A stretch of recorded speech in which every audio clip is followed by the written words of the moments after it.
Hey everyone, Sippy here. I just finished playing through the original Fable game on Xbox, as well as the Anniversary Edition, which I played on the Xbox Series X. Having released a pretty extensive long play on the original, I didn't feel it really necessary to go into as much detail as I did there, as much of the game remains the same. So for this video, I'm going to be keeping it a bit shorter and really just wanted to jump in and talk about some of the key differences and my experiences with the Anniversary Edition.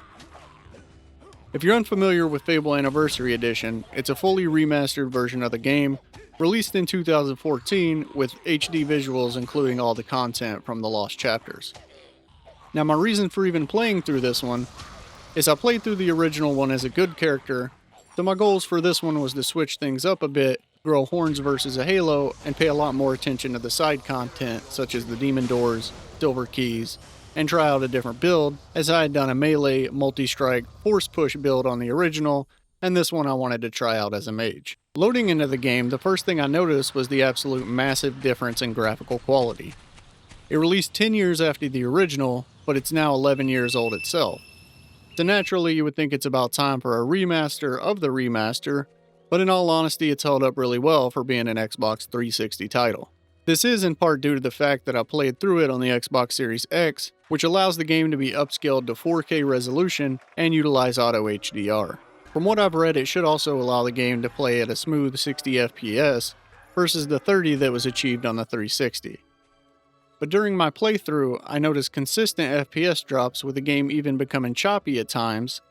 This mainly occurred while in more populated areas such as towns, but it did happen in other locations during intense fighting as well. During the couple of days that I played through the game, I actually thought I was coming down with something due to nausea, but I eventually figured out it was the game's frame rate and camera movement that was causing motion sickness. Being so close to the end of the game, I actually finished it by avoiding looking at the screen. I'm not sure if this has something that could be alleviated by playing on the 360 or PC, but it's definitely something to consider if you decide to play through it on the Series X. Aside from the FPS drop, the only other issues I encountered was the game freezing up. Typically it would only happen when I was transitioning from one area to the other, or using fast travel. I never lost progress due to this, and a simple reload would fix the issue.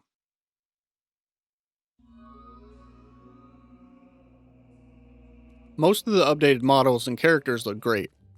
However, there were a few that I preferred in the original form. Lady Grey, for instance, I liked better in the original. Aside from that, I really don't have any complaints. The game looked great, except that some of the facial expressions were a bit comical on the new models.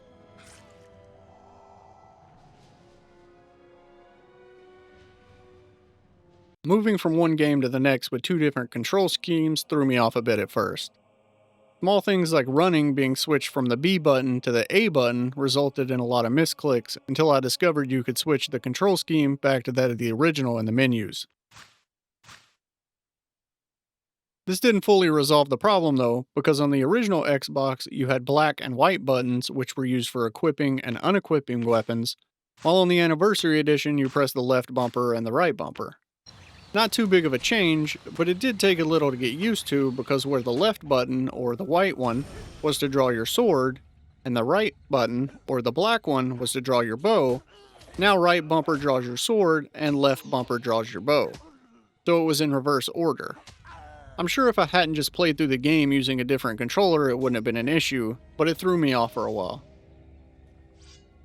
Additionally, in the Anniversary Edition, the default control scheme only allows you to have one active spell slot at a time, which is your B button. However, after switching, you can assign multiple tabs of 3, which you can access by holding the right trigger. The newer control scheme was worse in every conceivable way in my opinion, and I don't know who signed off on allowing the use of only one spell slot, but I think this falls more in line with the later titles, so they probably included it as people coming from Fable 2 or Fable 3 felt comfortable with the controls. The single biggest irritation to me in both titles has to be the targeting system though. It seems to pick a target based off the character's rotation instead of the camera's. This resulted in me locking onto targets that were completely in an opposite direction of where I was trying to lock on, and I was really hoping to see it fixed in the Anniversary Edition. In addition to changing up the control scheme, the game got a complete UI overhaul, which just like the control scheme, I felt like was a downgrade. Visually, the UI did improve, but the functionality of it got worse. When buying skills, I don't understand why they got rid of the bar segments. They didn't remove them altogether though, they just moved them into the statistics tab where a number would have sufficed.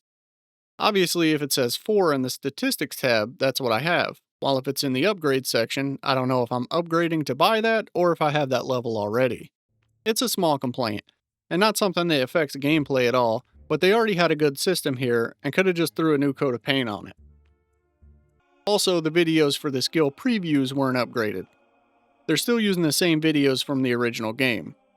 As much work as was clearly put into improving the visuals of the game, I kinda expected these to be upgraded as well.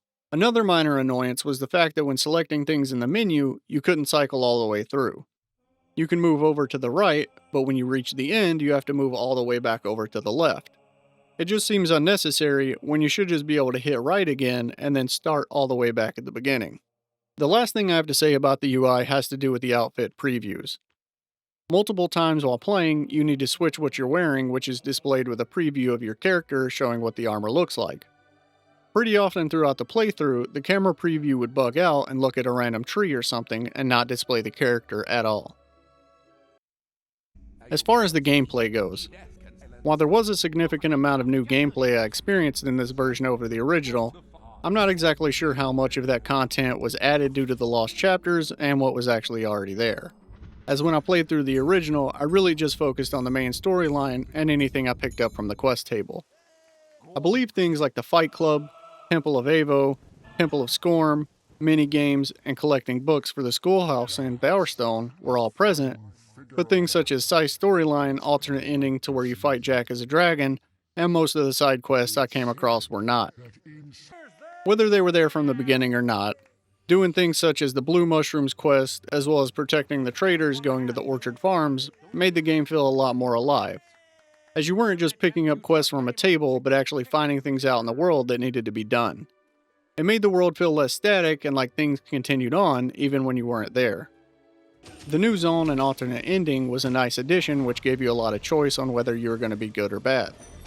Having to collect souls to open a door had you returning to places you had previously been in the game, and I thought this was a nice touch and a good use of the locations that had already been established.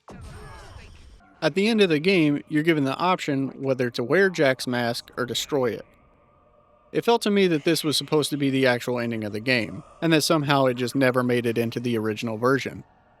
While the extra content didn't feel big enough to be a full expansion, lasting only 3 hours or so, it did give a much better ending and feeling of finality to it. Having played through the game twice now, one is good and one is evil, I'm sure there's more legendary weapons I could have acquired, or more things I could have done, but I feel like I'm ready to put a pin in this one. If I had to recommend one of the two, I'm probably going to go ahead and pick the Anniversary Edition, just due to the increased visuals and the extra content. But if I had to choose, I would say I actually preferred the good character playthrough versus the bad one. It's odd how decisions that don't exist outside of pixels on a screen can invoke feelings of doing something wrong. And for the evil playthrough, it felt as if I was going against my own moral character, which made me enjoy the game way less. Maybe that's the point though. I mean, after all, a fable is supposed to teach a lesson about the morality of one's character.